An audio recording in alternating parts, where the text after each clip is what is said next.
기도하겠습니다. 고마우신 아버지 하나님 감사합니다. 우리가 함께 주님이 이루어주신 놀라운 역사, 이 역사가 우리들 머릿속에 채워지고 또한 우리들의 가슴 속에 채워져서 이 어려운 시대에도 주님이 역사하신다는 사실을, 주님께서 어떤 어려운 환경에서도 주님은 살아계시다는 사실을 우리가 빛으로 품고 하나님 이 시간 듣기를 원합니다.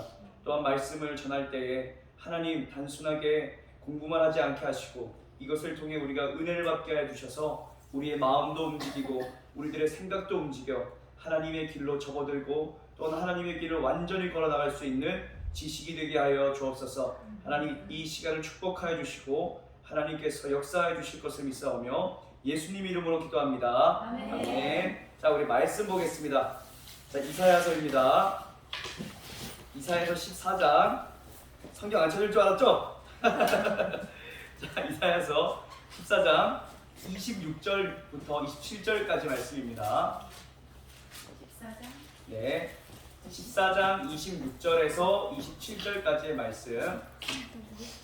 동영상 켜있죠? 네, 안 눌렀어요? 아니 눌렀어요. 눌렀죠? 네. 네. 자, 14장 26절, 27절 두 절 말씀을 우리 함께 보도록 하겠습니다. 자, 26절, 27절. 자, 우리 선생님 찾으실 수 있죠? 네.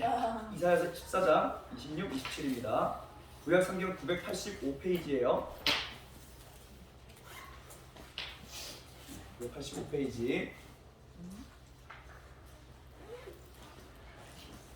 찾으셨을 줄로 알고 함께 읽도록 하겠습니다. 시작. 이것이 온 세계를 향하여 정한 경령이며 이것이 열방을 향하여 편 손이라 하셨나니 만군의 여호와께서 경영하셨은즉 누가 능히 그것을 패하며 그의 손을 펴셨은즉 누가 능히 그것을 돌이키랴. 아멘. 아멘. 자, 여러분 반갑습니다. 자, 우리 교사분들과 함께하는 우리 바이블 미팅이라고 정했어요. 줄여서 TBM입니다. 자, 여러분 성경을 읽으면 하나님의 속성이 여러 가지가 나와요. 생각나는 게 뭐가 있어요? 하나님의 속성? 하나님의 성품? 몰라요? 아, 정말? 뭐 사랑의 하나님 있잖아요. 뭐 던져봐요. 또 뭐가 있어요? 신실하신 하나님. 또 공의로우신 하나님. 또 몰라요? 자비하신 하나님. 네, 뭐 하나님이 여러 수식어를 가지고 계시죠. 자, 근데 우리가 이런 표현을 들어본 적 있을 거예요. 여호와 이레. 들어봤죠? 네. 이게 어떤 뜻이에요? 여호와께서 준비하신다. 네, 맞아요. 준비하시는 하나님이라고 하는 성품이 이 창세기에도 기록이 되어 있어요. 하나님은 어떤 역사를 일으키실 때 무계획적으로, 즉흥적으로 이렇게 일하시지 않으신다는 거예요. 우리는 생각으로 하나님이니까 뭐든지 하시니까 하나님 뜻대로 막 하시는 거야. 아니에요. 성경을 잘 보세요. 하나님은 계획을 가지고 아주 오래전부터 그것을 계획했던 것을 이루어 나가시는 하나님이라고 분명히 말씀을 하셔요.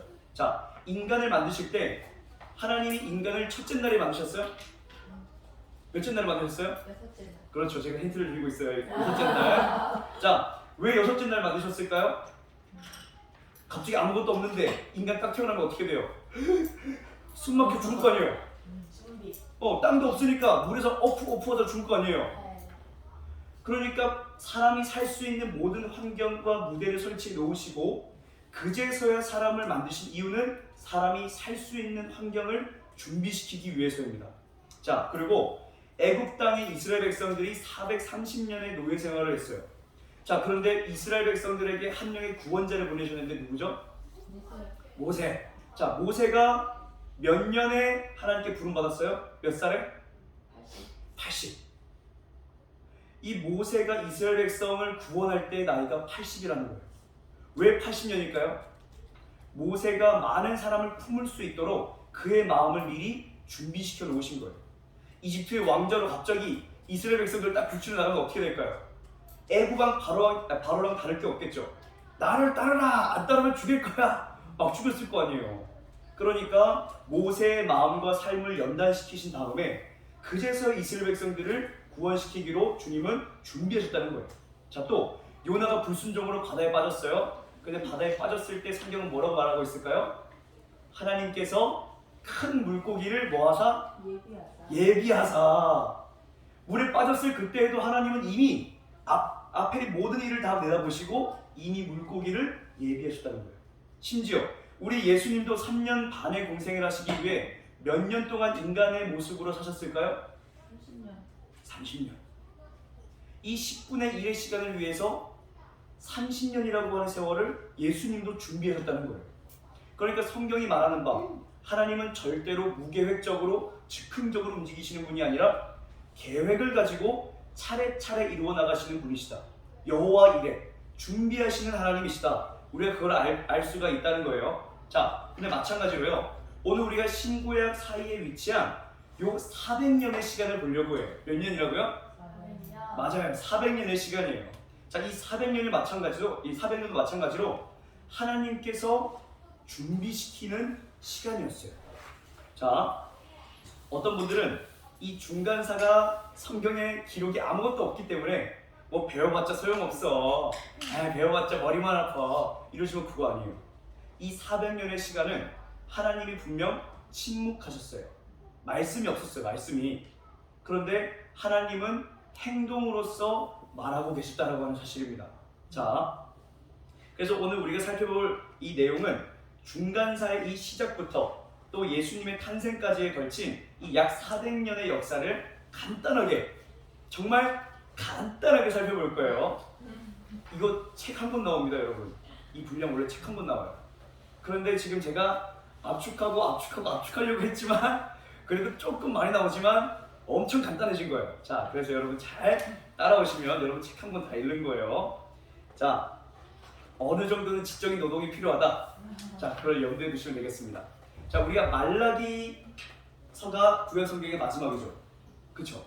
말라기서 4장은 또 구약 성경의 맨 끝장이에요. 그런데 이 말라기 선지자부터 그 이후로 선지자가 나타나지 않습니다. 그 전까지는 하나님께서 선지자를 딱 택하셔가지고 이 사람을 통해서 왕들에게 가서 고발을 하라. 자, 거짓 선지자들에게 가서 이 말을 전하라. 하나님이 말씀을 해주셔서 이 사람들이 그것을 그대로 말을 하는 그런 시절이 있었어요. 그런데 말라기 선지자 그 이후로부터는 하나님이 더 이상 말씀하지 않으셨어요. 말라기 선지자가 활동했던 시대가 예수님이 오시기 전 390년 정도의 활동을 했습니다.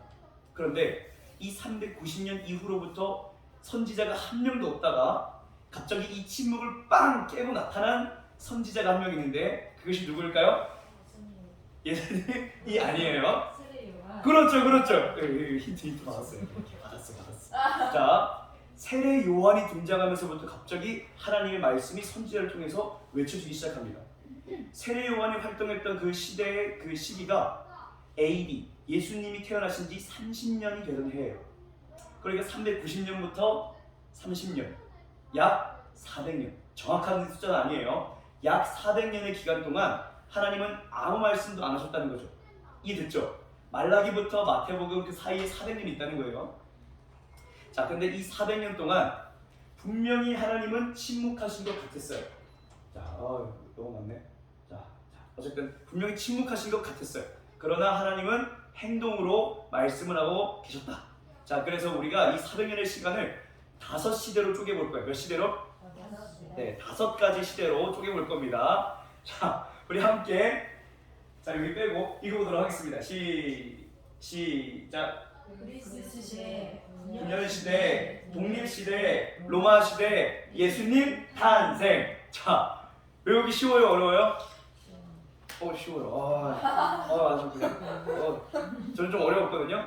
그래서 원래 머리가 안 좋은 사람들은 쉽게 하려고 하는 특성이 있어요. 그래서 제가 이렇게 만들어봤습니다. 자, 분명히 외워지겠죠? 뭐라고 써 있어요? 그분은 독생자로 탄생하셨다. 자, 앞글자를 깐 거예요. 그 분은 독생자로 탄생하셨다. 외워지죠? 자, 그분은 독생자로 탄생하셨다. 그분의 그가 뭐라고요? 그리스 시대, 분은 뭐라고요? 분열 시대, 자, 독은 뭐라고요? 독립 시대, 로는 뭐라고요? 로마 시대, 탄생은 뭐죠? 예수님 탄생. 그렇죠. 그분은 독생자로 탄생하셨다. 자, 그래서 요거를 알면 우리는 이 중간기의 5가지 시대를 반짝하면서 외울 수가 있습니다. 집에 가서 한 10번만 이렇게 혼자 되뇌이면 다 외울 수 있어요. 그분은 독생자로 탄생하셨다. 자, 한번 따라해볼까요? 그분은 독생자로 탄생하셨다. 네, 좋아요. 다음을 잘 읽어줬어요. 자, 이 400년의 중간기는 아까 말했듯이 침묵기입니다. 자, 그래서 말라기부터 세례 요한까지 약 400년의 기간 동안 침묵하셨다. 그래서 침묵기예요. 어쨌든 하나님은 이 침묵기에도 여전히 활동하신 살아계신 하나님이라는 겁니다. 자, 그러면 이때 하나님이 어떠한 준비를 하셨는가? 바로 예수님이 오실 것과 또한 그분의 복음이 온 세계에 전파될 것을 하나님은 미리 준비를 하셨다는 거예요. 그래서 이 중간사를 우리가 공부를 하고 신약성경을 보게 되면 굉장히 입체적으로 보입니다. 자, 따라 보겠습니다. 중간사를 공부하면 신약성경이 입체적으로 보인다. 입체적으로 보인다. 네, 좋아요. 자, 그럼 첫 번째로 그리스 시대를 보겠습니다. 자, 그리스 시대를 이해하는 데 있어서 가장 중요한 키워드는 바로 알렉산더예요. 알렉산더. 자, 여러분이 세계사를 잘 모를 수 있어요. 자, 세계사를 잘 몰라도 이 이름을 한번 들어본 적 있을 거예요. 알렉산더 대왕. 들어봤죠? 네. 뭐 한 사람인지 모르지만 들어봤어요. 자, 이 알렉산더라고 하는 사람은 진짜 대단한 사람입니다. 지금 제 나이에 세계를 정복했어요. 지금 제 나이에 진짜 세계를 정복한 엄청난 왕이란 말이에요. 그래서 대왕이에요, 대왕. 훌륭한 업적을 가진 왕은 대왕이잖아요. 자, 이 알렉산더는 야망이 있었어요. 그건 뭐냐면 온 세계를 자기의 손바닥 안에 넣고 말겠다. 이런 야망이 있었어요. 그런데 알렉산더가 딱 왕위에 등극했을 때 그때 당시에 최강대국은 어디였냐? 미국이 아니라 페르시아였습니다. 우리가 성경에 바사왕국 나오죠. 몰라요? 자, 에스더가 왕비가 된 나라 바사왕국 페르시아잖아요. 페르시아가 그때 초강대국이에요. 초강대국. 지금 미국보다 영토가 넓어요. 어마어마합니다. 자, 그런데 이 바사왕국을 꺾어야지만 알렉산더는 자기의 야망과 꿈을 실현할 수가 있어요. 그래서 총 3번에 걸친 전투를 치르게 되는데 외우지 않아도 돼요. 자, 요런 전투입니다. 자, 요런 전투인데 쓰지도 기억하지도 않으셔도 돼요. 요런 전투를 펼친 다음에 자, 대결해가지고 결국에는 페르시아의 다리오를 꺾어버리고 알렉산더가 승리를 하게 돼요. 그래서 페르시아가 갖고 있던 모든 영토를 알렉산더가 그대로 물려받게 됩니다. 그대로 다 갖고 있어요. 엄청나죠? 지금 이 마우리아 왕조가 인도쯤입니다. 인도쯤. 그리고 지금 우리가 아는 로마잖아요. 로마. 그 로마부터 인도 그 사이에 있는 땅은 다 알렉산더 거예요. 엄청납니다. 어마어마합니다. 몇 살이라고요? 33살. 33살을 다 먹은 거예요. 이런 왕이 어디 있냐고요. 자, 그런데 여러분, 이 알렉산더가 이 큰 나라를 다스리려면 그냥 무력으로 되겠어요? 안 되겠어요? 안 되죠. 자기랑 멀리 떨어져 있는 나라일수록 반항하기 쉽잖아요. 그래서 이 알렉산더가 어떤 통치를 시작했냐면 문화 통치라고 하는 통치를 시작했습니다. 자, 우리가 일제강점기가 있었죠. 우리나라에 일본이 강제로 쳐들어가지고 그냥 막 거의 병합을 해버리듯이 완전히 그냥 하나로 만들려고 했어요. 근데 처음에는 어떤 통치를 했어요? 무력 통치했잖아요. 막 갑자기 선생님들이 군복 쫙 입고 칼 차고 딱 들어가가지고 수업하는 거예요.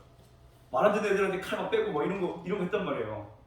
그리고 지나다니다가 말 안 듣는 애들 있으면 그 자리에서 일본들은 목을 쳐가지고 참수해버리는 이러한 아주 무시무시한 통치를 처음에 벌였어요. 그런데 우리나라 사람들이 불이잖아요. 가만히 있지 않잖아요. 막 저항을 한단 말이죠. 의병 일으키고 저항한단 말이죠. 그러니까 안 되겠다 싶어서 그 다음 선택한 통치가 뭐냐? 문화 통치예요. 우리나라 사람들을 중요한 관직에 앉혀주겠다. 또 우리나라 사람들을 관공서 곳곳에 앉혀주겠다. 그리고 너희들 말을 배우긴 배우되 일본어도 같이 배워라. 또 우리나라 황제가 있는 쪽으로 절을 해라. 그러면 자유를 주겠다. 뭔가 무력은 아니지만 그래도 이 사람들을 감싸 안아서 통제를 하려고 하는 문화 통치를 실시했는데 이 문화 통치의 시조가 누구라고요? 알렉산더예요. 알렉산더가 최초로 문화 통치를 시작했어요. 자, 그래서 알렉산더는 그리스 제국에 있는 문화를 자기가 정복했던 곳곳에다가 심어놓습니다. 자, 세 가지인데요. 그 중에 하나가 뭐냐면 우리가 지금 4년마다 한 번씩 보는 올림픽 경기를 그때 당시에 심어놓았어요. 곳곳에. 네. 올림픽이 언제부터 시작됐다고요? 알렉산더 때. 엄청나죠? 알렉산더는 자기가 정복한 곳곳에다가 올림픽 경기를 실시했어요. 경기장 만들어 놓고. 그래서 그 당시에 이 올림픽 경기는 여자들은 들어갈 수 없습니다. 여기는 한 분도 못 들어가시겠군요. 왜 그런가 하면 그 당시는 원반 던지기, 창 던지기, 달리기 이런 걸 했는데 남자들이 옷을 다 벗고 있어요. 네. 옷을 다 벗고 있어요. 옷을. 왜냐면 근육이 보여야 되니까. 옷을 다 벗고 경기를 쳤기 때문에 여자들은 못 들어갑니다. 코로 들어가야지. 아니 선생님 지금 녹화 자 이거 컷편집을 불편한데요 여기 의견은. 자 어쨌든 자 깜짝 놀랐네. 이런 반응이 나올 줄이야. 얼굴 뜨겁습니다. 자, 또 한 가지는 뭐냐면 곳곳마다 사람들이 지나다니는 중요한 장소에 그리스식 거대 건물을 지어놓았다는 거예요. 사람들이 지나갈 때마다 와, 저 신전 되게 멋있네. 우리나라에 저런 거 없는데. 야, 저 엄청 높은 저 양식의 저 건물들 좀 봐. 대단해. 이 건물들을 웅장하게 지어놓고 그리스가 최고다라고 만들 수 있게 그런 마음을 품게끔 이렇게 지어놓았다는 거예요. 자, 그런데 이 모든 것보다 중요한 한 가지 방법이 있습니다. 그게 뭐냐면 헬라어를 보급했다는 거예요. 헬라어. 일본이 우리나라의 일본어 보급한 것처럼 이 알렉산더는 가는 곳곳마다 헬라어를 보급했습니다. 여러분 읽을 수 있어요? 알파, 베타, 감마, 제타, 오메가, 오미크론 다 헬라어예요. 여러분이 알고 있는 그 코로나 관련된 수식어들 다 여기서 나온 거예요. 오미크론, 뉘 이런 거 다 여기서 나온 겁니다. 자, 헬라어를 전파했는데, 자, 하나님은 뛰어다니는 사람 위에 나는 분입니다. 네. 자, 이 헬라어가 만국의 공용어가 되었을 때 하나님이 하신 일은 뭐냐면 바로 우리가 보고 있는 신약 성경을 헬라어로 기록하게 하셨다는 거예요. 그러니까 언어의 장벽이 있어요, 없어요? 없죠. 그냥 헬라어 하나만 알면 아까 그 인도와 그 로마 사이에 있는 모든 지역을 한 번에 다 관통할 수가 있는 거예요. 그래서 알렉산더는 자기가 문화 통치를 하려고 헬라어를 보급했지만 하나님은 이것을 선하게 선용하셔서 헬라어로 성경을 기록하셔서 온 세계에 하나님의 말씀이 전파되도록, 복음이 전파되도록 준비를 시키셨다는 거예요. 이해됐죠? 자, 그래서 그 다음 시대를 한번 살펴보겠습니다. 자, 그 다음 시대는 바로 분열 시대예요. 자, 분열 시대. 알렉산더가 아까 몇 년도에 죽었다 그랬죠? 네, 33살에. 33살에 모든 걸 이루고 짧게 죽었어요. 단명했어요. 그래서 왜 죽었느냐? 역사가들이 막 찾아봤는데 정답이 없어요. 어떤 사람은 말라리아 모기에 물렸다. 인도 지역까지 갔는데 갑자기 말라리아 모기에 틱 물려가지고 아파 죽었다. 그런 사람도 있고, 어떤 사람은 지금 나라가 더 커지면 지금 더 이상은 권력을 잡을 수 없으니까 이 알렉산더 대왕의 그 밥에다가 독을 탔다. 이런 온갖 음모설들이 있지만 죽었다는 건 확실합니다. 네, 빨리 죽었어요.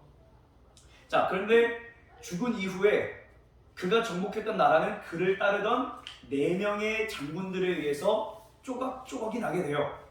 자, 이렇게요. 자, 보겠습니다. 자, 뭐라고 써있죠? 노란색? 셀류커스. 자, 여기 초록색 뭐라고 적혀있죠? 네, 프톨레미. 저 보라색 보이세요? 네, 리시마커스. 여기 보이세요? 빨간색? 카산드라. 네, 이렇게 4개의 나라로 조각조각이 나게 돼요. 4명의 장수니까 4명의 왕이 되겠죠? 그래서 그 거대했던 나라가 조각조각 4개로 나뉘어집니다. 근데 여러분, 성경에 이것이 기록되어 있을까요? 없을까요? 없어요? 다니엘서? 맞아요. 있어요. 알렉산더가 태어나기도 전에 하나님은 이 세계를 경영하는데 계획을 세우시고 이것을 미리 기록하셨습니다. 찾아볼까요? 다니엘서 8장. 하나님은 계획을 갖고 계신 분이라니까요. 자, 다니엘서 8장입니다. 자, 저도 찾을게요. 다니엘서 에스겔 다음에 있죠. 다니엘 8장 8절입니다.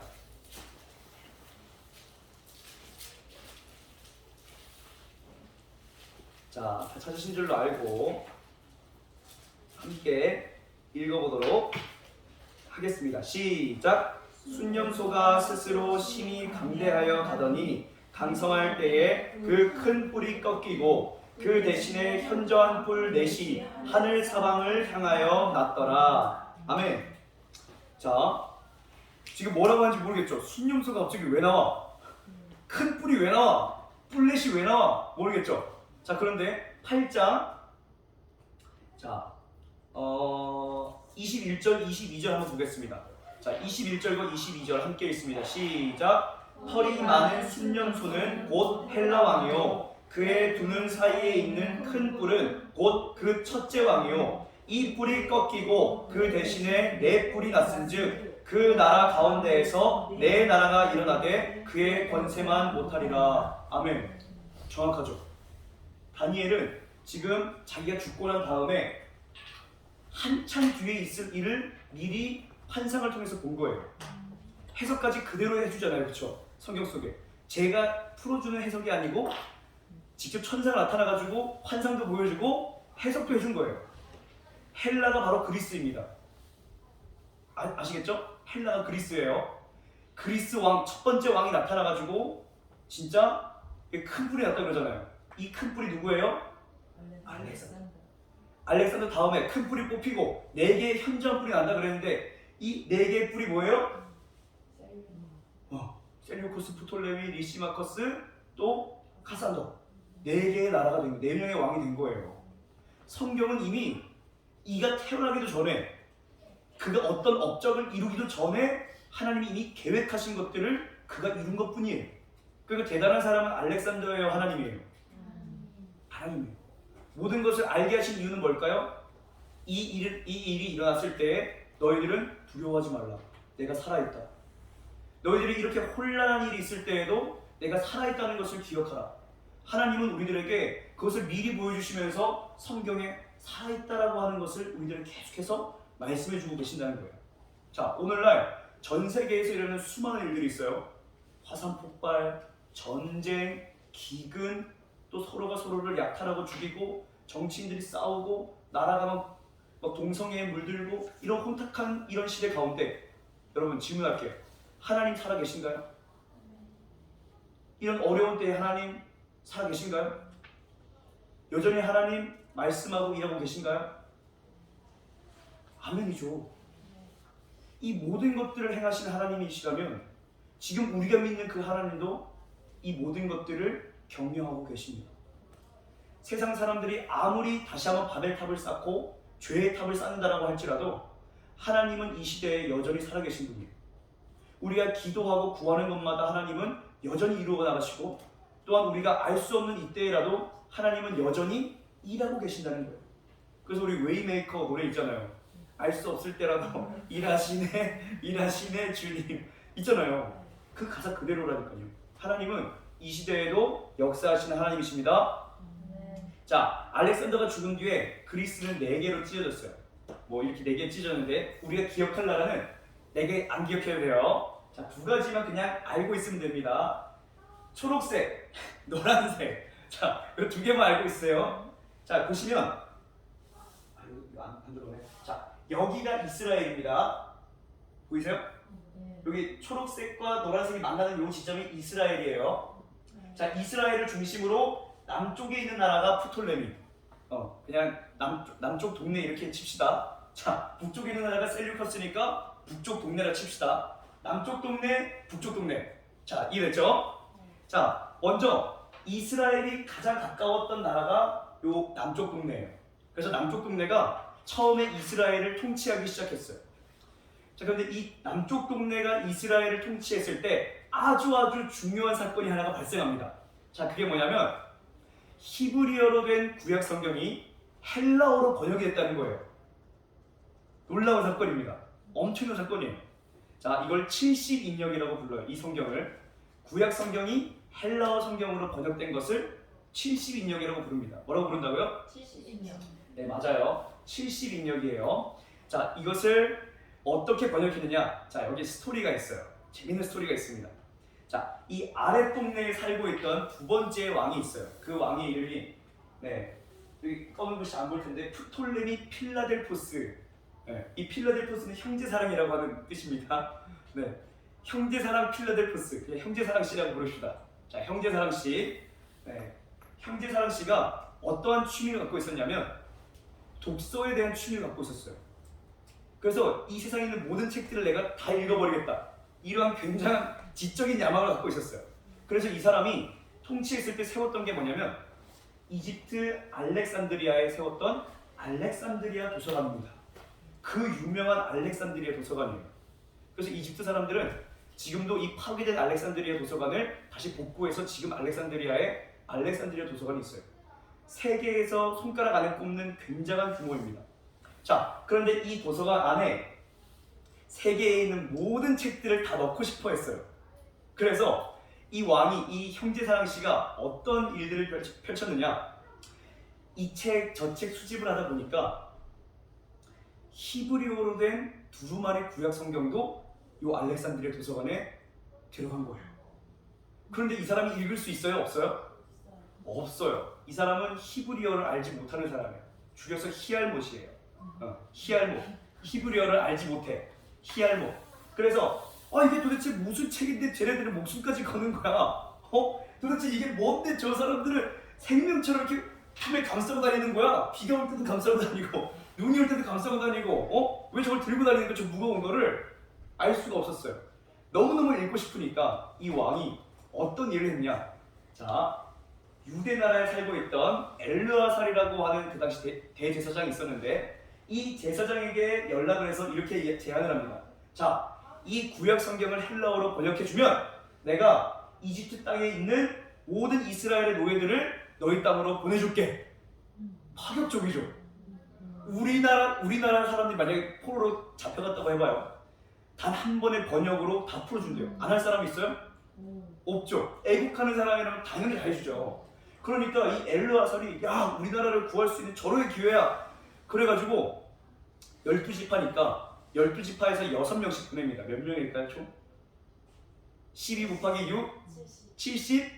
72명. 자, 72명의 유명한 랍비들을 이 이집트 알렉산드리아에 보내서 동굴에다가 다 가둬놔요. 12개의 동굴을 파가지고 가둬놓습니다. 왜 그런가 하면 이 성경이 진짜야? 그게 영감 있어? 그러면 너희들끼리 상의하지 않고 따로따로 번역을 해봐. 그리고 일치하면 내가 이것을 믿을게. 그 제안까지 한 거예요. 대담한 거 아닙니까? 그런데 진짜 미쳤어요. 이 12개의 동굴에 들어간 이 모든 랍비들이 번역서를 다 갖고 내려왔는데 똑같은 거예요. 똑같은 거예요. 띄어쓰기 간격만 다르지 똑같은 거예요. 그러니까 이 사람이 뒤집어진 거죠. 야, 이 사람들은 진짜 계속 구전으로 외웠던 거예요. 이 사람들이 다 72명이 랍비들한테 전수 받아가지고 계속 이러고 외우고 있던 거야. 창세기부터 말라기까지. 이러고 있으니까 들어가가지고 그냥 생각하는 거예요. 정확하게 일치하니까 야, 이건 대단한 책이야. 대단한 책. 야, 대단한 책이야. 그래서 알렉산드리아에 들어가서 이 도서관에 안치가 된 거예요. 72년이. 이래서 태어난 것이 바로 72년입니다. 자, 그런데 여러분, 요한복음에 보면 예수님이 이렇게 말씀하신 적이 있어요. 요한복음 4장 35절에 보면 너희는 넉 달이 지나야 추수할 때가 이르겠다 하지 아니하느냐. 그러나 나는 너희에게 이르노니 너희 눈을 들어 밭을 보라. 희어져 추수하게 되었도다. 갑자기 예수님 이 땅에 오셔가지고 뜬금없이 하시는 말이 보라! 밭이 희어져 추수하게 되었도다. 근거가 뭐예요? 근거가 뭐예요? 왜 영적인 밭이 희어져 추수하게 되었을까요? 70년. 그 당시 온 이방 민족들이 이 도서관에 와가지고 70인역을 읽었던 거예요. 이게 뭔 책이야? 이게 뭔 책인데 유명해? 읽었더니 어떻게 됩니까? 하나님에 대해서 궁금증이 생긴 거예요. 성경을 읽으니까 이 대단한 일을 벌인 신은 누구야? 마음속에 갈급함이 생긴 거예요. 우리 신은 맨날 가정만 돌보고 있는데 이 신은 천지를 창조했대. 그리고 이스라엘 백성을 지금 이 애굽 땅에서 구출해냈대. 재앙을 일으켜가지고 이 신은 누구야? 궁금증과 갈급함이 생긴 거예요. 성경을 읽고. 그러니까 예수님이 딱 보셨을 때 이 70인역에 읽었던 사람들의 믿음이 생겼으니까 딱 보시면서 보라, 너희들은 넉 달이 지나야 추수하겠다 말하지 않느냐. 그러나 보라, 밭이 희어져 이미 추수하게 되었다. 그러니까 너희들은 가서 전도해라. 메시아가, 여기서 기록된 메시아가 지금 여기 나타났다라고 전도만 해라. 지금 제자들한테 그렇게 말씀하시면서 전도하라고 그러셨다는 거예요. 이해됐죠? 그러니까 이때에도 하나님은 침묵하셨습니까? 안 하셨습니까? 안 하셨어요. 이때에도 주님은 예수님이 오시고 예수님을 믿을 수 있게 많은 사람들의 마음을 이미 만지고 계셨다는 사실입니다. 자, 그래서 우리가 이 성경을 볼 때 성경은 능력이 있다는 것을 알아야 돼요. 자, 첫 번째 능력은 무엇이냐면 우리에게 믿음을 준다는 거죠. 로마서 10장 17절에 그 유명한 말씀 있죠. 자, 시작하면 안 되겠죠? 그러므로 믿음은 들음에서 나며 들음은 그리스도의 말씀으로 말미암았느니라. 믿음이 없던 사람도 믿음 어떻게 생겨요? 성경을 읽으세요. 그리고 지금 내가 가지고 있는 믿음이 막 흔들려요? 성경을 읽으세요. 그러면 믿음이 굳건하게 다시 한번 탄탄하게 세워지고 없던 믿음도 생겨나게 됩니다. 이게 바로 하나님의 말씀의 능력이에요. 두 번째 능력은 뭐냐면 하나님의 사람으로 준비시켜준다는 겁니다. 자, 디모데후서 3장 16절 17절 한번 찾아볼까요? 디모데후서 3장 16절 17절. 자, 딤딧못 있죠? 딤딧몬. 발음도 어려워. 딤딧몬. 자, 딤딧몬에 보면 딤이 바로 디모데 전서예요. 자, 3장 16절. 요한복음 3장 16절처럼 3장 16절을 다 한번 외워보세요. 고린도전 3장 16절도 의미가 있고 디모데 후서도 3장 16절에 의미가 있습니다. 자, 함께 읽습니다. 시작. 모든 성경은 하나님의 감동으로 된 것으로 교훈과 책망과 바르게 함과 의로 교육하기에 유익하니 이는 하나님의 사람으로 온전하게 하며 모든 선한 일을 행할 능력을 갖추게 하려 함이라. 아멘. 하나님을 믿으면 이제는 하나님의 백성답게 살아야 하는 거예요. 그런데 이것을 가능케 해주는 능력은 바로 하나님의 말씀에서 나오는 겁니다. 자, 그래서 우리가 성경을 읽을 때 우리에게 있던 어두움이 드러나게 돼요. 내가 왜 하나님의 일을 할 수 없지? 내 안에 어두움이 있기 때문에 그래요. 염려, 근심, 걱정, 죄의 문제 이런 것들이 있기 때문에 하나님의 일을 하는 데 자꾸만 방해가 돼요. 그래서 성경을 읽으면 이런 것들이 먼저 드러나요. 아, 내가 바로 이 문제 때문에 하나님께 순종하지 못하는구나. 그리고 성경을 읽을 때 하나님의 뜻을 분명하게 알 수 있어요. 하나님께 순종하려면 어떻게 해야 돼요? 물으시는 분들이 있어요. 쉽잖아요. 그렇죠? 쉽잖아요. 하나님 사랑하고 이웃 사랑하면 되는데 어떻게 하면 구체적으로 이것을 알 수가 있어요? 그것은 성경을 보면 돼요. 성경에는 하나님이 기뻐하실 만한 일들이 잔뜩 기록되어 있습니다.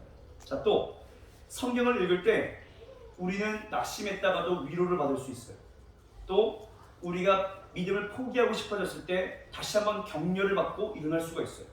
말씀 읽을 때 마음이 뜨거워진 거 여러분 경험해 보셨나요?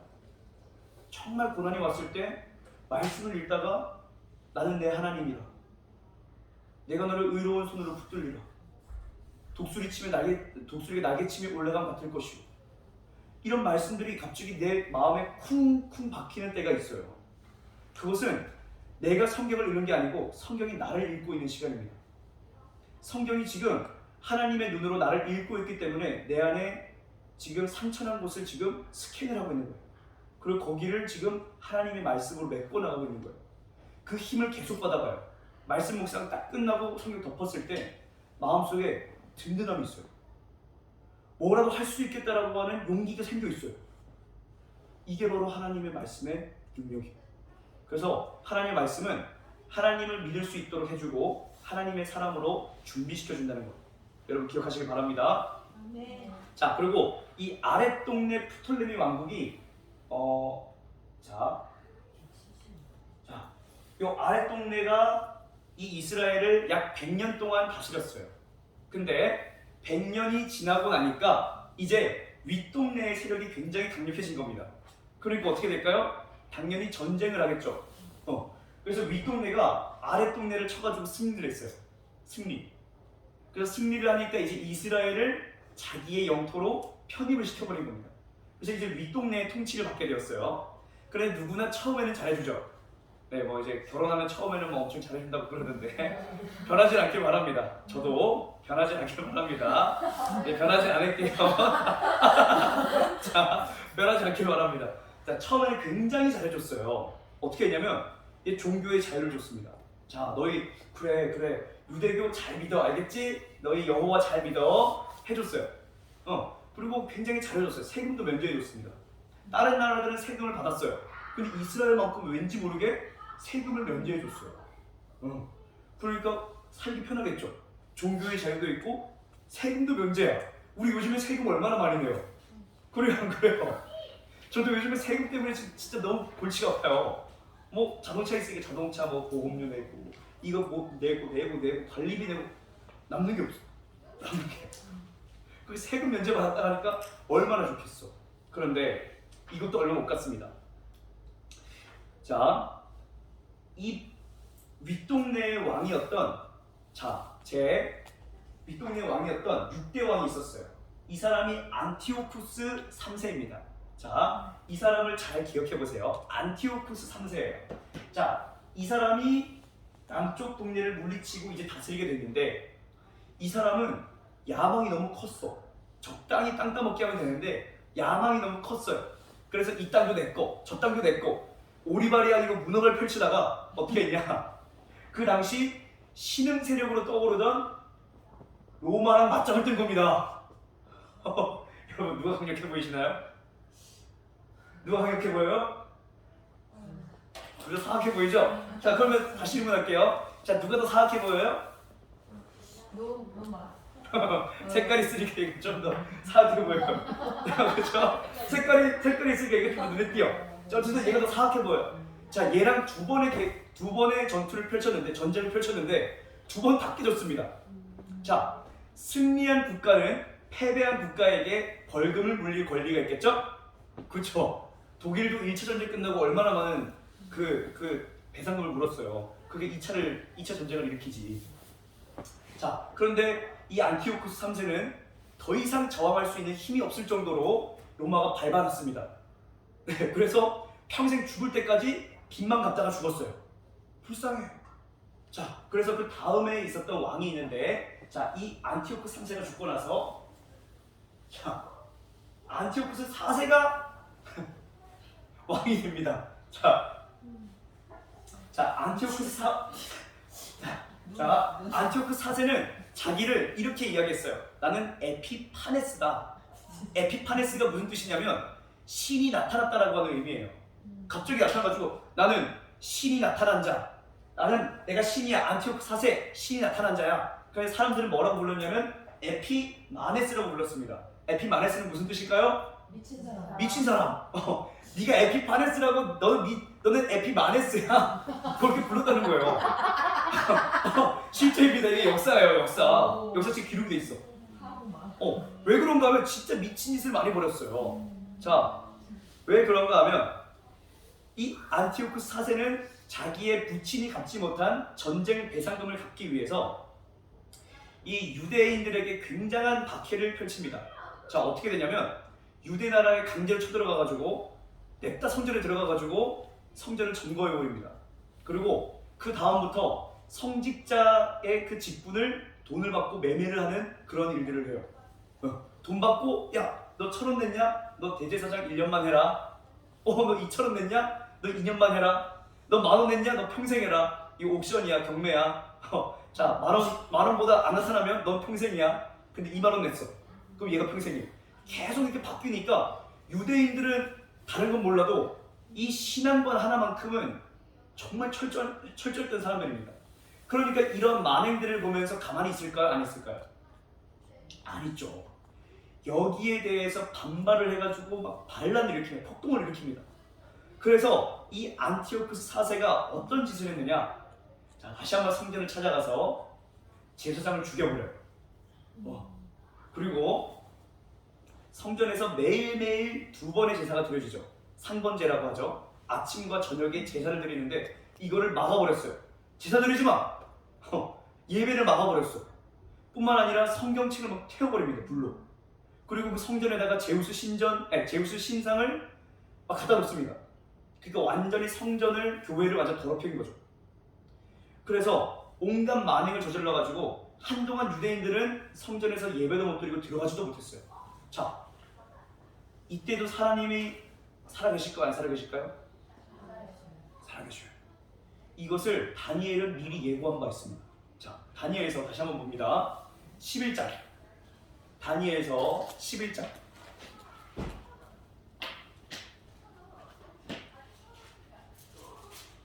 준이 이해돼? 잘 모르겠지. 자, 다니엘서 11장 31절부터 32절까지입니다. 다니엘서 11장 31, 32절. 자, 함께 읽습니다. 시작. 군대는 그의 편에 서서 성소 곧 견고한 곳을 더럽히며 매일 드리는 제사를 폐하며 멸망하게 하는 가증한 것을 세울 것이며 그가 또 언약을 배반하고 악행하는 자를 속임수로 타락시킬 것이나 오직 자기의 하나님을 아는 백성은 강하여 용맹을 떨치리라. 아멘, 아멘. 이미 성전이 더럽혀질 것과 제우스 신상이 나타날 것을 이미 예고했어요. 하나님은 이것을 왜 예고하셨을까요? 끝까지 나를 믿는 믿음을 버리지 말아라. 그것을 미리 알려주신 거란 말이에요. 그래서 그때 맨 밑에 보니까 오직 자기의 하나님을 아는 백성은 강하여 용맹을 떨칩니다. 믿음으로 산다는 거예요. 믿음으로. 자, 바로 이때 이 에피마네스가 온갖 성전을 더럽히고 영적으로 타락을 시키고 있을 때 유대인들은 두 가지 흐름이 나타났습니다. 자, 하나는 성전 더럽히고 있는 거예요. 지금 죽이고 있고 성경 불태우고 있고 자, 두 가지 흐름이 나타나는데 하나는 자, 우리가 이렇게 비참한 꼴을 맞게 된 건 우리가 하나님 말씀에 더 이상 순종하지 않았기 때문이야 라고 말을 하면서 더욱더 율법 준수에 신경을 썼던 사람들, 즉 경건한 유대인이라고 불리는 하시딤들이 나타났다는 겁니다. 자, 하시딤은 자, 우리 헤세드라고 하는 히브리어 알죠? 하나님의 신실하심을 나타내는 말 헤세드. 거기서 나온 말입니다. 헤세드. 우리는 신실한 자들이야. 우리들은 신실하게 끝까지 하나님 믿을 거야. 그래서 헤세드에서 하시딤이라고 하는 말이 나왔어요.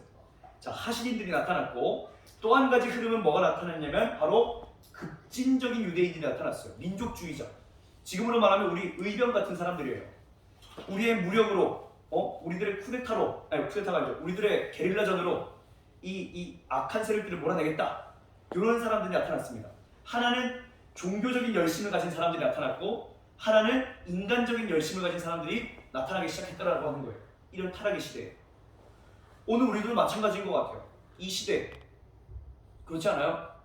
막 우파냐 좌파냐 막 정치적으로 막 열을 내고 이런 때 우리가 뭘 해야 되냐? 어떤 사람들은 하나님을 더 신실하게 섬겨야 됩니다. 어떤 사람들은 아니야!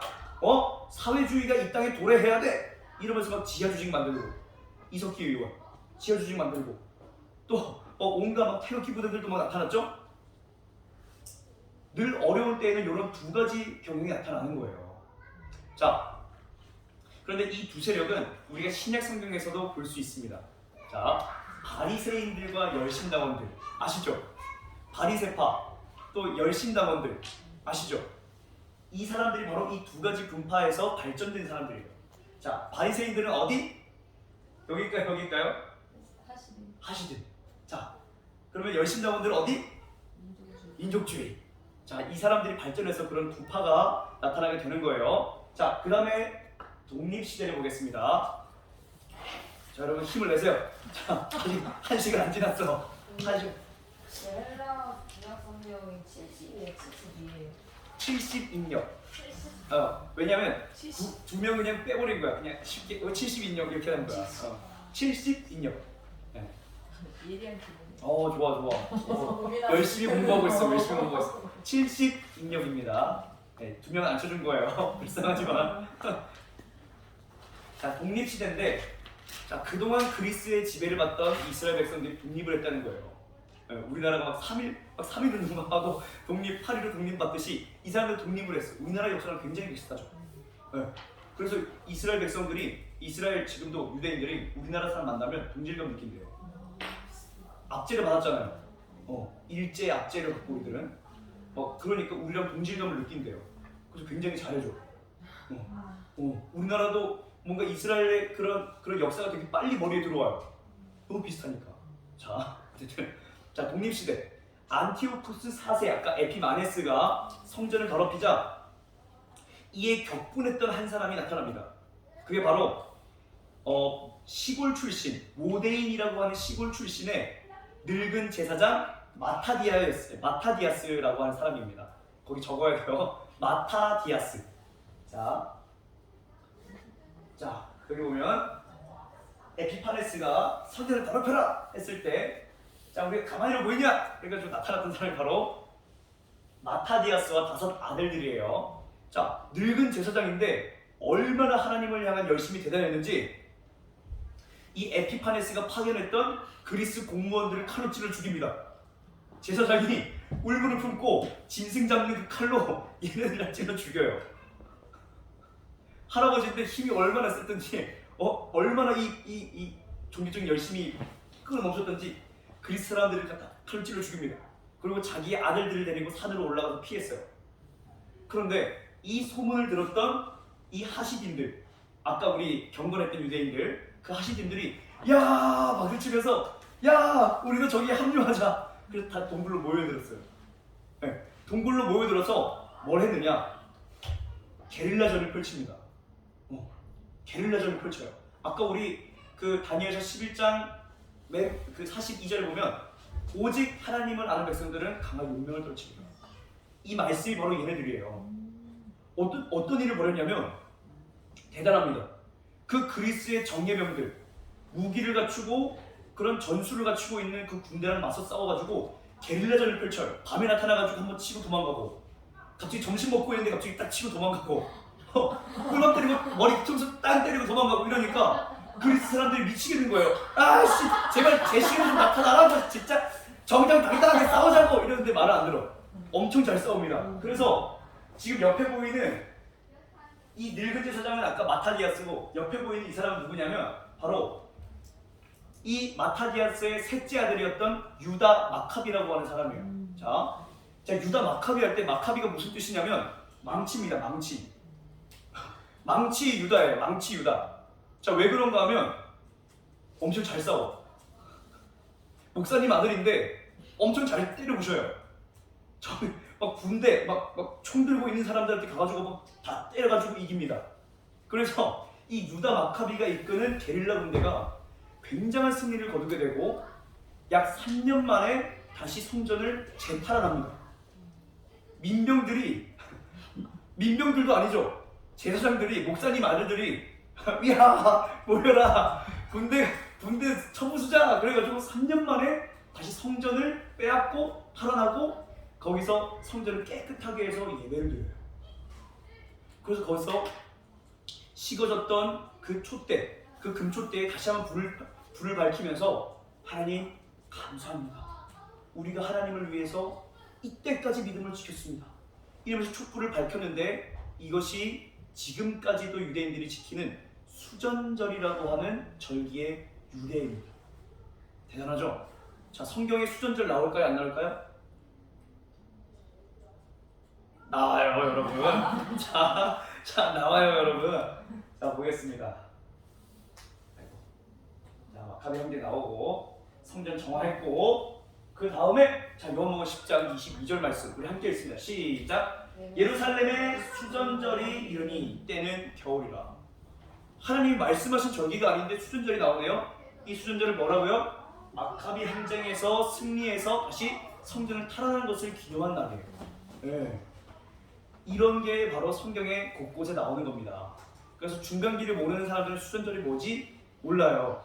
근데 중간기를 안 사람들은 수전절이 뭔지 알게 돼요. 자, 지금 우리들은 12월 25일을 뭐로 시키고 있어요?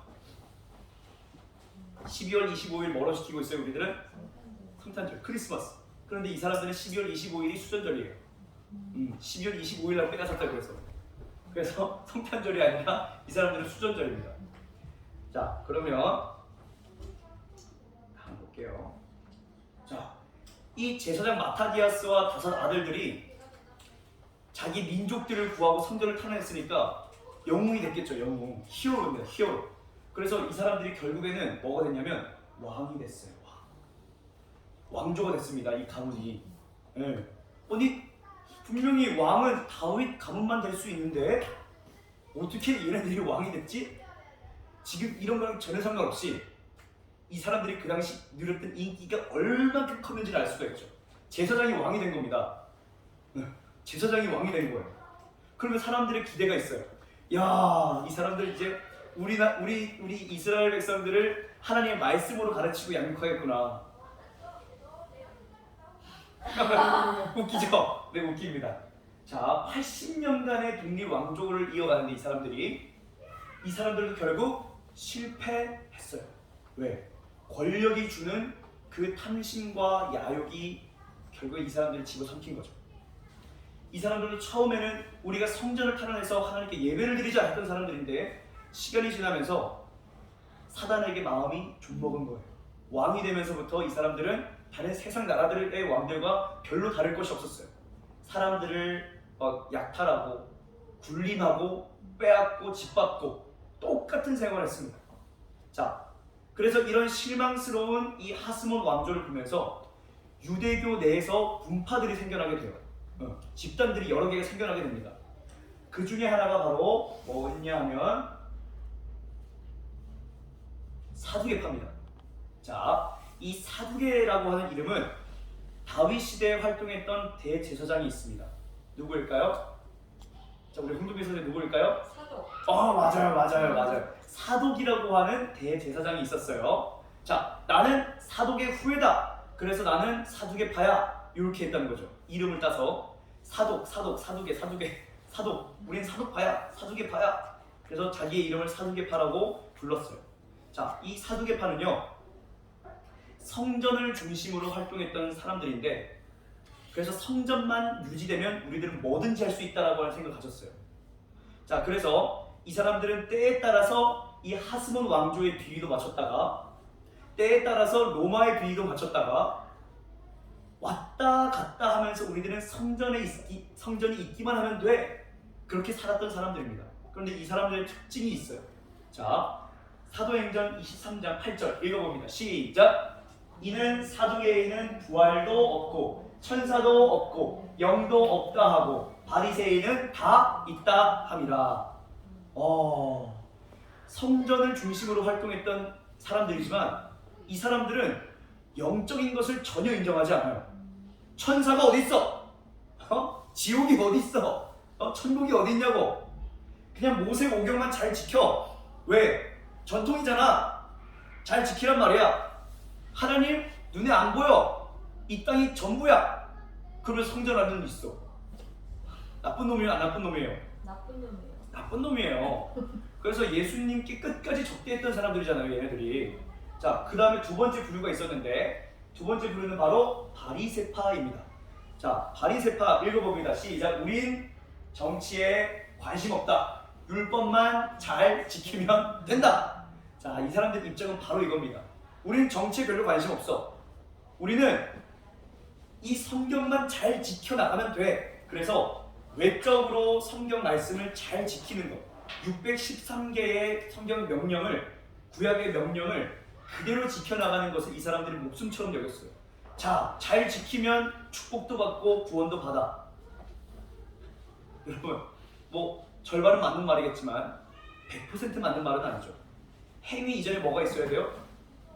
마음, 믿음이 있어야 되는 거예요.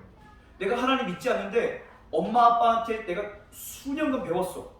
그래서 그대로 살아가. 뭐 물론 하나님은 그것도 귀하게 여기셔서 이 사람을 그래도 굶진 않게 잘 해주실 거야. 그런데 천국 문 앞에서는 넌 누구니? 하나님은 그러실 거란 말이에요. 그러니까 이 시대에는, 이 세상에는 저는 세 부류가 있다고 생각합니다. 인류, 이류, 삼류 인생이 있다고 생각해요. 자, 삼류는 뭐냐? 하나님도 몰라, 말씀도 지키는 거 몰라, 아예 세상적인 사람으로 살아가는 사람이 삼류입니다. 삼류. 영적 삼류. 영적 이유는 뭔지 아세요? 내가 뭔가 믿음은 없어. 근데 교육은 받았어. 그래서 말씀대로만 살아가는데 하나님을 믿지 않아. 이류입니다. 이류. 근데 영적인 인류는 누구예요? 하나님도 믿고 이 세상에서 말씀에 순종도 하고. 이 사람이 인류예요. 하나님은 인류를 통해서 이 땅을 다시 한번 부흥을 일으키실 겁니다. 저는 여기 있는 여러분들도 인류가 될 수 있다고 믿어요. 이미 인류이시라고 믿어요. 그리고 우리 아이들도 인류로서 키워나가는 것이 이 인천 방주교회가 되길 바랍니다. 네. 자, 그리고 또 한 가지 분파가 있어요. 바로 SNF파입니다. 자, 말풍선 읽어볼게요. 시작. 우린 세상 죄인들을 떠나 동굴에서 거룩하게 살자. 자, 이 SNF파 사람들은 사두개파 싫어, 바리새인들도 싫어, 하스모 왕들도 싫어, 다 싫어. 그래서 이 사람들은 싫어 해가지고 어디로 갔냐면 세상이랑 떨어져서 동굴에 들어가서 살았어요. 수도사입니다. 수도사. 자, 이 사람들은 이 세상은 이미 타락했고 부패했다. 하나님은 더 이상 여기에 역사하지 않으신다. 그래서 거룩하고 깨끗하게 사는 것이 구원의 유일한 방법이라고 생각을 했어요. 그래서 이 사람들은 자식들도 안 낳아요. 완전 거룩을 추구하는 겁니다. 완전 깨끗함을 추구하는 겁니다. 그래서 완전하게 거룩하게 살기 위해서 이 사람들은 재산도 버리고 가족도 버리고 다 버리고 마음 맞는 사람들끼리 동굴에 들어가가지고 성경 읽고, 자, 우리 오늘 아침에 하나님께 기도하자, 기도하고 세상과 떨어져서 사는 그러한 사람이었다는 거예요. 그래서 놀라운 건 우리가 읽고 있는 바, 이 신약 성경에 나타났던 세례 요한이 바로 이 SNF파 출신일 것이다는 그런 추측이 있어요. 왜 그런가 하면 먼저 광야에서 지냈다는 것과 세상과 섞이지 않는 메시지를 전했다는 것과 또 세례를 베풀었다는 것, 이 모든 것이 SNF파의 전통이거든요. SNF파의 전통을 그대로 갖고 있던 사람이 바로 세례 요한이었어요. 그래서 그래도 이 세 가지 분파 중에는 그래도 인물은 나오긴 나왔네요. 한 곳에서. 그쵸? 자, 나오긴 나왔어요. 근데 여러분, 오늘날 교회 안에도 이 세 부류의 사람이 있다는 걸 여러분 아세요? 교회 안에 있다고 해서 여러분 다 예수님 잘 믿는 사람들일까요? 아니에요. 이 세 부류에 다 걸릴 수 있습니다. 자, 어떤 분들은 교회 생활을 참 잘해요. 교회를 참 아끼고 청소하고 관리하고 봉사하고 일할 때 무조건 달려와가지고 열심으로 일을 합니다. 그런데 대화를 해보면 영적인 세계를 몰라요. 영적인 싸움을 인정하지 않아요. 그냥 말씀 뭐 잘 지키는데 동의는 합니다.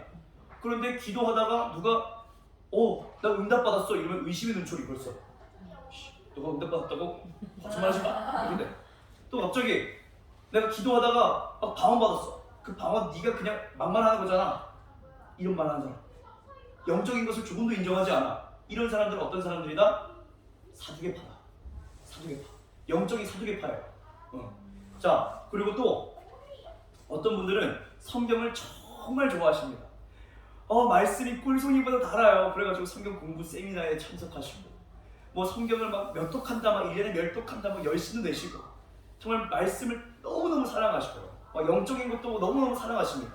그런데 문제가 뭐예요? 하나님을 사랑하는 마음이 빠져있어요. 또한 내 이웃을 전혀 도울 생각을 하지 않아요. 교회 생활도 열심히 하고 내가 말씀은 정말로 좋아하고 공부도 하는데 내가 지나가다가 불쌍한 사람이 있으면 전혀 도와줄 마음이 없습니다. 삶은 따라주지 않는 사람들, 외적인 것만 준수합니다. 이런 사람들은 어떤 사람일까요? 영적인 바리새인이에요. 자, 그럼 영적인 SNF파는 어떤 사람들인지 궁금하죠? 자, 영적인 SNF파들은 세상 문화를 일절 즐기지 않습니다. 왠지 저 같네요. 세상 문화를 일절 거부합니다. 드라마 싫어, 영화 싫어, 아이돌 싫어, 다 싫어, 핸드폰 게임도 안 해, 싫어. 그런데 사람들도 잘 안 만나고 오로지 기도와 말씀 이거에만 전무하는 사람들이 있어요. 좀 찔리네. 자, 그런데 세상에서는 아무런 영향력을 끼치지 않습니다. 자기만 살겠다는 거예요. 나만 거룩하게 살겠다는 거예요. 그럼 세상에서는 빛을 비추지 않아요. 전도도 안 해요. 왜? 나는 구원받고 나만 살아야 돼. 나만 잘 살면 돼. 내 구원도 지금 확실하지 않은데 남을 지금 전도해서 뭐 하냐고. 이런 생각을 가지고 있는 사람. SNF파입니다. SNF파. 그렇다고 여러분 잘하고 있는 게 아니에요. 자, 이 세 분파 모두 한 가지 공통점이 있는데 그게 뭔지 아십니까, 여러분? 아무도 예수님께 칭찬받지 못했다는 거예요. 예수님이 오셔서 바리새인들아 참 잘했다. 사두개인들 너무 멋지다. SNF파 너무 깨끗하다. 한 번도 본 적 있어요, 여러분? 한 번이라도? 없어요. 세 집단 모두 칭찬받을 존재들이 아니었다는 것입니다. 그러면 오늘날 예수님은 우리들에게 뭘 요구하실까요? 자, 산상수훈에 이렇게 나와 있어요. 5장 13절부터 16절까지 제가 읽어드리겠습니다. 너희는 세상의 소금이니 소금이 만일 그 맛을 잃으면 무엇으로 짜게 하리요? 후에는 아무 쓸데없어 다만 밖에 버려져 사람에게 밟힐 뿐이니라. 너희는 세상의 빛이라. 산 위에 있는 동네가 숨겨지지 못할 것이요 사람이 등불을 켜서 말 아래에 두지 아니하고 등경 위에 두나니 이러므로 집안 모든 사람에게 비치느니라. 이같이 너희 빛이 사람 앞에 비치게 하여 그들로 너희 착한 행실을 보고 하늘에 계신 너희 아버지께 영광을 돌리게 하라. 아멘. 네. 우리가 세상에 선한 영향력을 끼치고 그것으로 하나님이 영광 받으시는 이 삶을 우리들은 살아야 한다는 거예요. 가장 먼저 우리가 거룩한 삶을 추구하고 뿐만 아니라 세상에 나아가서 우리가 그 거룩을 보여주고 하나님의 사랑을 보여줄 때 하나님은 우리들에게 뭐라고 인정하시냐? 너희들은 그리스도인이야. 예수님의 사랑이야. 그렇게 말씀해 주신다는 거죠. 자, 오늘 우리들이 사두개인도 바리새인도 SNF파도 아닌 그리스도인들이 되길 소망합니다. 네. 자, 다음으로 로마 시대입니다. 자, 로마에는 본격적으로 헤롯 가문이 등장해요. 우리가 신약 성경에 뭐 헤롯 왕이, 헤롯 안디바가, 헤롯 빌립이 뭐 이런 거 나오잖아요. 이 헤롯 가문이 로마 시대에 등장하는 가문이에요. 자, 우리가 보았던 이 독립왕조, 하스몬 왕조가 서로 권력 투쟁을 하고 있을 때, 자, 세력 확장을 꾀하던 로마의 폼페이우스라고 하는 사람이 나타났습니다. 자, 폼페이우스가 이 로마의 깡패입니다. 일진입니다. 일진. 자, 나 없을 때, 자, 이스라엘에서 싸운 놈들, 자, 내 밑으로 머리를 박으세요. 근데 속셈은 뭐예요? 나 다시 땅 따먹게 하려고 왔어. 자, 이 땅도 내 거야. 자, 그렇게 등장한 거예요. 그래서 이스라엘이 이제 로마의 이제 밑으로 들어가게 돼요. 그런데 이 폼페이우스와 정치적으로 계속 싸우던 그 유명한 줄리우스 시저라고 하는 사람이 나타나서 이제 폼페이우스를 완전히 멸망시킵니다. 자, 그래서 이제 폼페이우스는 끝났다. 내 밑으로 머리를 박아라. 그래서 어서 오세요. 네, 머리 박으라 할 때 나타나셨어요. 그러니까요. 자, 폼페이우스가 금방 끝나버리고 그 다음에 줄리우스 시저라고 하는 사람이 이제 모든 권력을 독차지하게 됩니다. 그래서 줄리우스 시저 알죠? 카이사르 알죠? 러시아의 짜르 다 카이사르라고 하는 말이에요. 짜르, 시저 다 하여튼 이런 거 가이사 다 카이사르라고 하는 말이 변형된 겁니다. 그만큼 이 줄리우스 시저는 엄청난 사람이었어요. 자, 그런데 이 줄리우스 시저에게 사바사바를 잘했던 그 한 사람이 있었으니 그것이 바로 이 사람입니다. 자, 이 사람 누구예요? 헤롯 안티파터. 자, 이 헤롯 안티파터가 누구의 아버지냐? 바로 아기 예수님을 죽이려고 했던 헤롯 왕의 아버지입니다. 자, 헤롯 왕의 아버지인데 이 헤롯 안티파터가 유대인일까요? 아닐까요, 여러분? 아니에요. 유대인이 아니고 에돔 출신입니다. 네, 에돔 왕국의 출신이에요. 그런데 유대인이 아니고 에돔 왕국의 출신인데 이 줄리우스 시저에게 얼마나 아부를 잘 떨었던지 손발이 막 달아 없어질 정도로 아부를 해가지고 손발이 없어질 그 시점에 왕이 됐어. 유대의 왕. 손발은 사라졌는데 유대의 왕이 됐어요. 그래서 이 에돔에서 유대로 올라와서 유대 지역을 다스리게 되었다는 것입니다. 자, 자, 그런데 이 헤롯 왕은 또 그래도 그럭저럭 잘 나라를 다스리기도 유명했습니다. 보면은 나라를 잘 못 다스렸으면 이 줄리어스 시저가 금방 폐위시켰을 거예요. 그런데 5대 6대에 이어서도 계속 유대를 다스리고 있는 것을 우리는 볼 수가 있습니다. 그만큼 헤롯 대왕은 유대인은 아니었고 하나님을 믿지 않고 때로는 포악한 왕이었지만, 잔인한 왕이었지만, 그래도 정치적으로 봤을 때는 굉장히 나라를 안정시키고 또한 사람들을 잘 조율하기 위해서 애썼던 왕이라고 하는 것을 알 수가 있어요. 자, 그런데 이러한 때에 줄리어스 시저 그리고 로마 그리고 헤롯 가문이 나타났을 이때에 이쯤에 또 이스라엘에는 새로운 분파들이 생겨나게 됩니다. 그 첫 번째가 바로 헤롯 당파입니다. 자, 이 헤롯 당파들은 헤롯 왕을 정치적으로 또는 뭐 물적으로 적극적으로 지원하는 사람들이에요. 그래서 헤롯을 완전히 밀어준 다음에 거기서 떨어지는 떡고물들을 먹으면서 살았던 그런 사람들이죠. 자, 이 헤롯 당파가 나오는데 성경에 보면 이 사람들도 사두개파와 마찬가지로 끝까지 예수님의 대적으로 나옵니다. 자, 한번 읽어볼까요? 시작! 그들이 예수의 말씀을 책잡으려 하여 바리새인과 헤롯 땅 중에서 사람을 보내매. 한 번도 예수님의 편에 선 적이 없어요. 나쁜 놈들입니다. 자, 다음으로 우리가 알고 있는 바 그 유명한 열심당원들입니다. 자, 우리 무조건 로마가 싫다. 거룩한 땅에서 나가라, 나가라, 나가라, 나가라. 우리 어제 저기 동성애 그 반대 집회 나갔다 왔잖아요. 거기서 어떻게 해요? 규탄한다, 규탄한다, 규탄한다, 문 닫아라, 문 닫아라 이랬잖아요. 그런 것처럼 이 열심당원들도 로마만 보면은 눈에 불을 확 켜고 물러가라, 물러가라 소리를 지르는 그런 사람들이었어요. 아주 열심히 있었습니다. 얼만큼 열심히 있었는가 하면, 자, 이들은 로마의 세력을 이 땅에서 완전히 없어지기를 너무나도 소원했기 때문에 항상 이러한 모양의 칼을 풀고 다녔어요. 자, 이 칼의 이름이 시카리라고 하는 칼입니다. 시칼이라고 외우는 거예요. 시카리, 시칼, 시칼 들고 다니는 거 이렇게, 야 이렇게. 자, 이 사람들은 로마의 중요한 인물이 예루살렘을 왔다 갔다 할 때 군중들 사이에 몰래 숨어 있다가 갑자기 칼로 푹, 모자이크 처리했어요, 여러분. 칼로 푹 쑤시고 다시 군중 속으로 유유히 들어가는 이런 사람들입니다. 무시무시한 사람들이에요. 네, 어쌔신, 암살자, 이러한 유래가 바로 이 사람들입니다. 엄청난 사람들이에요. 자, 그런데 여러분, 예수님의 제자들 가운데도 이 열심당원들이 꽤 있었다는 거 여러분 알고 계세요? 예수님 무섭지 않았을까요? 툭하면 죽일까요? 이랬을 거 아니에요. 툭하면 저놈을 시키죠. 그냥 한번 예수님 얼마나 무서우셨을까?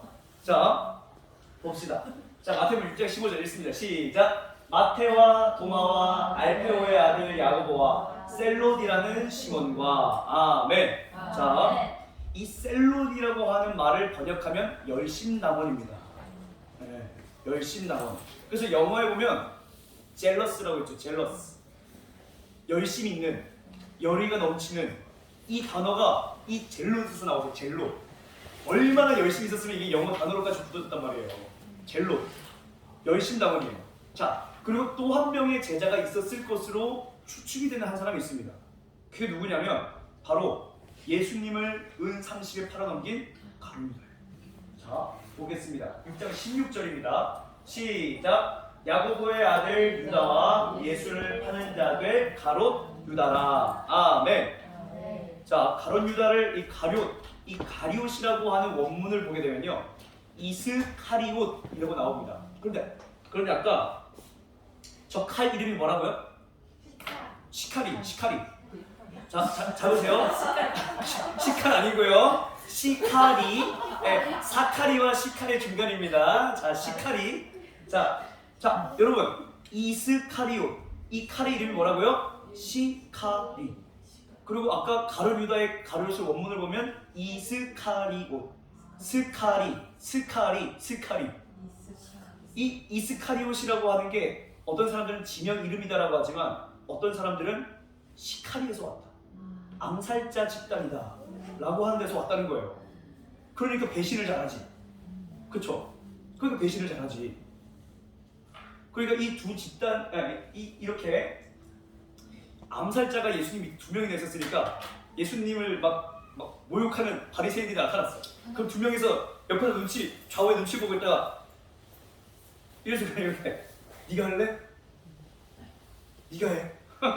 이랬을 거 아니에요. 예수님이 얼마나 살벌하셨을까.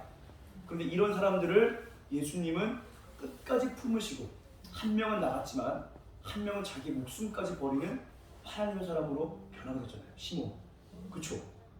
이런 극단주의자도 복음만 그 마음속에 분명히 심기면 순교자가 된다는 거예요. 다른 사람을 죽이는 것이 아니라 하나님을 위해서 나를 죽이는 순교자가 된다는 거예요. 그러니까 복음의 능력이 얼마나 대단한 거예요. 자, 그런데 우리가 이 두 집단을 보면서 우리는 한 가지를 알 수 있습니다. 그거는 인간의 노력으로는 아무것도 이룰 수가 없습니다라는 겁니다. 정치계에 개입을 해가지고 우리가 우파의 편을 들든지 좌파의 편을 들든지 그것은 자기 입신 양명은 이룰 수 있어도 나라를 구할 수는 조금도 없다는 거예요. 막 사람들은 막 중국에 붙어야 돼, 미국에 붙어야 돼, 아니야 사회주의가 이 시대의 구원이야, 아니야 민주주의가 이 시대의 구원이야, 온갖 막 설들을 펼쳐놓고 있지만 그 사람들이 말로 떠들어도 그 사람들의 노력과 힘으로는 말로는 이 나라를 바꿀 수 없어요. 자, 또 민족주의적인 마음을 품고 열심히 민족운동하는 분들이 계시죠. 태극기 부대, 또 사회주의자들, 좌익 사범 이런 사람들 있죠. 근데 이런 노력들도 결국에는 아무런 결과도 이루어낼 수 없다는 거죠. 그러나 우리가 알 수 있는 건 단 한 가지가 있어요. 그게 뭐냐면 우리가 하나님 나라를 위해서 살 때 하나님은 이 땅을 변화시켜 주신다는 거예요. 영적인 중요한 원리가 마태복음 6장 33절에 기록되어 있습니다. 제가 읽어드릴게요. 그런즉 너희는 먼저 그의 나라와 그의 의를 구하라. 그리하면 이 모든 것을 너희에게 더하시리라. 이것을 지금 개인의 삶에 적용하면 나의 인생을 인도하시는 거구나. 그런데 넓게 보았을 때 우리나라를 걱정한다면 내가 하나님 나라를 위해서 살게 되면 이 땅은 반드시 하나님이 다스리실 것이다. 이렇게도 적용을 할 수가 있다는 거예요. 그 하나님의 나라는 어떻게 우리가 확장시킬 수 있는 거예요? 기도하고 전도하고 우리의 삶으로, 아까 세상에 우리의 삶을, 거룩한 삶을 보여주고 사랑으로 사람들을 섬겨나가기 시작할 때 거기에 하나님의 나라가 확장되고 점점점 완성이 된다고 하는 거죠.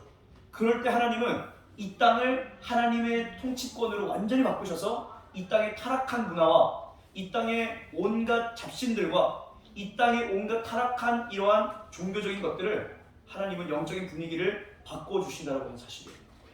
우리가 끼두르고 타도 골리앗, 끼두르고 타도 사회주의, 타도 태극기 부대 이런 거 할 필요가 없어요. 우리가 때로는 진짜 어제처럼 문화방송 이런 것들은 도를 넘은 거잖아요. 하나님 모욕하는 거잖아요. 이런 것들 우리가 나가서 목소리를 내야겠지만 우리가 어떤 정치적인 노력과 내 힘으로써, 내 노력으로서 이런 것들로는 절대로 바꿀 수 없고 오직 하나님의 뜻과 하나님의 나라를 위해 살아갈 때 하나님의 나라가 이곳에 임하게 된다라고 하는 사실입니다. 자, 제가 6.25 전쟁 관련해서 영상을 찾다가 제 마음을 좀 울컥하게 만드는 영상을 하나를 좀 발견을 했어요. 그래서 좀 여러분들께 틀어드리려고 합니다. 자, 잠깐만요. 다운받아놓은 게 있어요.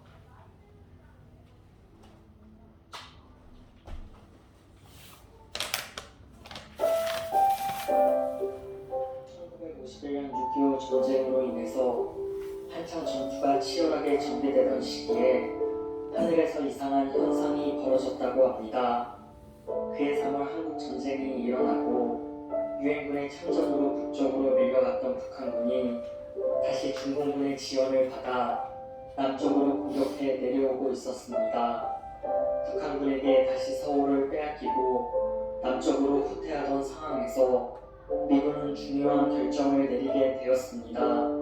북한군의 미군에게 큰 타격을 입히기 위해서 대규모 비행단을 서울의 상공에 진입시켜서 북한군에게 치명적인 타격을 입힐 작전을 구성한 것입니다. 영국군과 유엔군은 이 작전에 강력히 반대했는데 그 이유는 미군의 폭격기들이 서울의 수도 상공에서 융단 폭격을 가하면 미처 피난 가지 못한 수많은 민간인들이 죽게 되기 때문이었습니다. 하지만 미군은 이러한 반대에도 불구하고 결국 B-29기 비행단을 출격시켰습니다. 그런데 서울 쪽으로 날아가던 비행단 전투기들 사이에서 이상한 일들이 벌어졌습니다. 미군의 전투기들이 경기도에서 서울 쪽으로 막 넘어가려고 할 때에 하늘에 어떠한 현상이 있는 것을 비행기 조종사들이 목격하게 된 것입니다. 전투기를 몰던 한 조종사가 하늘에서 예수님 형상을 목격했고 그 조종사는 이 사실을 즉시 본부에 보고하였습니다. 그 보고 내용은 이러합니다. 하늘에 커다랗고 하얀 옷을 입은 예수님의 모습이 눈앞에 보인다. 그리고 본부에는 그 조종사에 이어서 다른 조종사들에게도 이구 동성으로 하늘에서 예수님의 형상을 목격했다는 보고들이 계속해서 들어왔다고 합니다.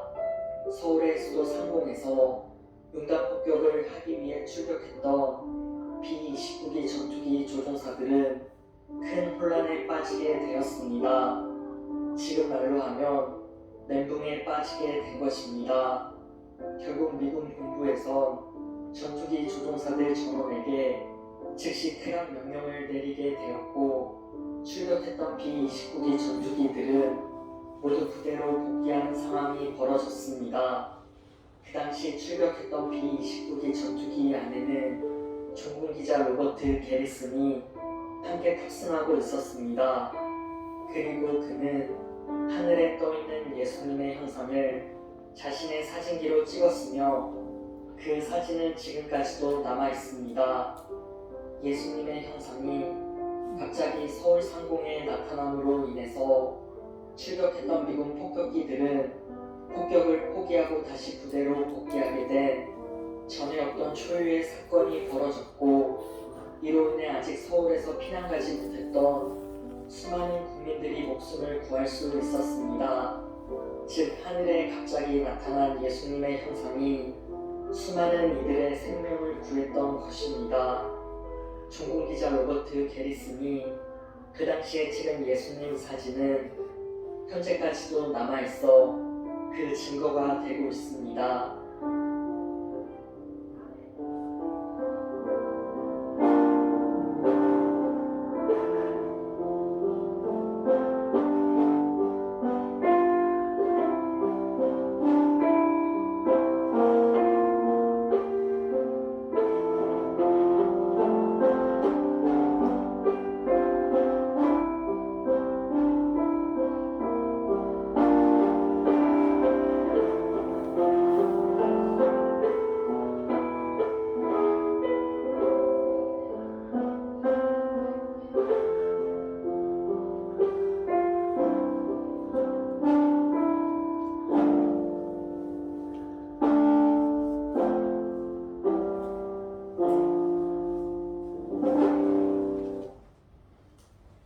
네, 잘 보셨죠?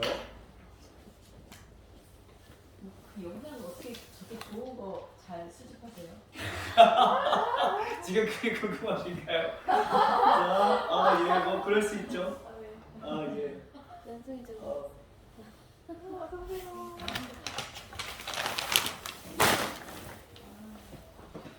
자, 여러분, 왜 예수님께서 우리나라의 사람들이 죽는 것을 직접 나타나시면서까지 막으셨을까요? 피난 가운데 네. 그 예수님 그 계획에 있는 사람이 있었던 것 같아요. 맞아요. 우리 1950년 있기 전에 우리나라에 세계에서 기록될 만한 사건이 하나가 있었죠. 1907년 평양 대구. 그때 거듭났던 수많은 사람들이 그때 어떻게 살았을까요, 여러분? 자기 일신양명을 위해서 하나님 나 부자 만들어주세요. 하나님 우리 자식 뭐 좋은 곳 막 높은 사람 되게 해주세요. 그렇게 신앙생활을 했을까요? 아니, 이 사람들은 순수한 신앙을 가지고 있었어요. 하나님 나라가 확장되기를 원합니다. 모이면 기도하고 흩어지면 전도하고 내가 아이를 등에 업고서라도 내가 기도하러 다니고 산마다 곳곳마다 기도하는 기도 초소들이 엄청나게 많았단 말이에요. 하나님 나라가 이 땅에 오게 하여 주시옵소서. 하나님의 백성들로 이 사람들을 변화시켜 주시옵소서.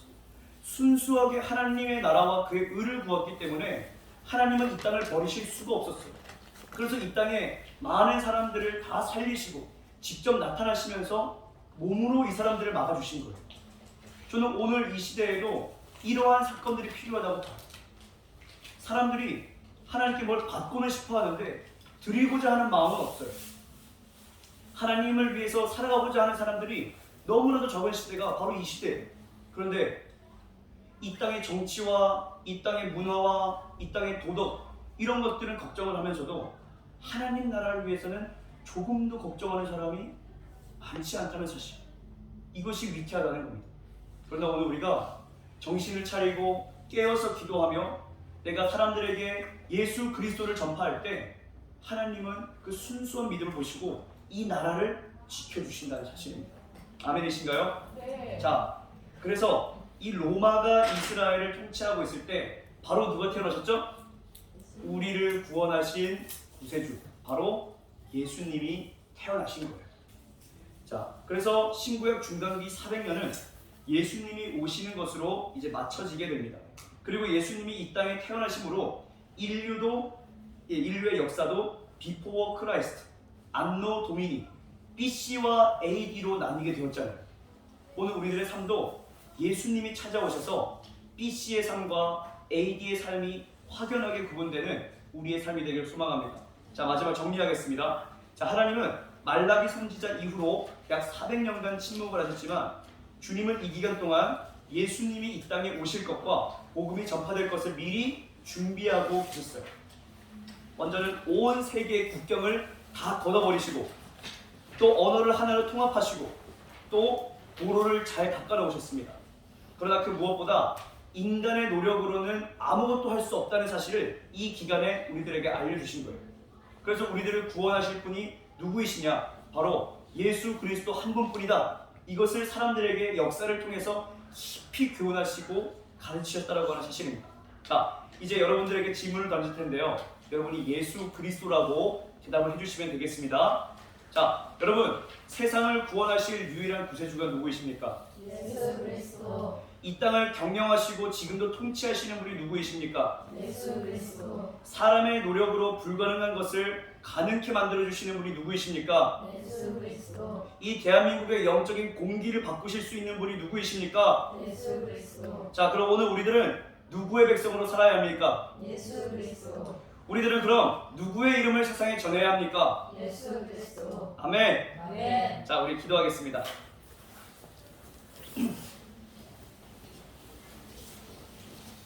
제가 기도하겠습니다. 하나님 감사합니다. 오늘 우리가 신구약 중간사를 보면서 하나님이 어떻게 이 시대 가운데 아버지여 역사하셨는지를 우리가 살펴보았습니다.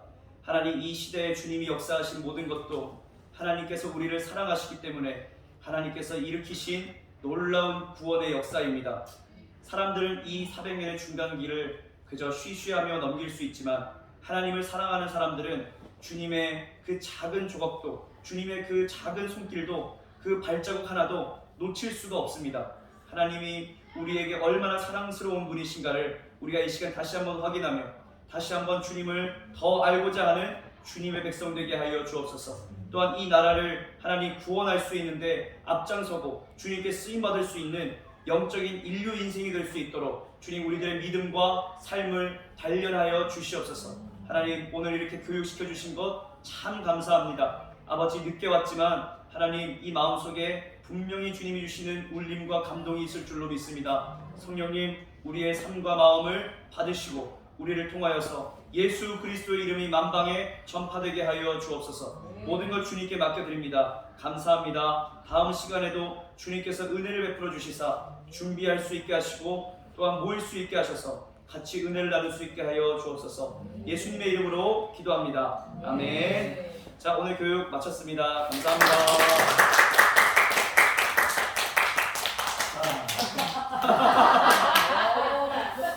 예, 마지막까지 깔끔하게. 아 진짜. 자, 학당 같아요 학당. 학당. 아, 좋아요. 자, 우리 뭐 1시간 반 했나요? 그렇죠? 1시간 반. 네. 네, 길게 느끼셨나요? 아, 네.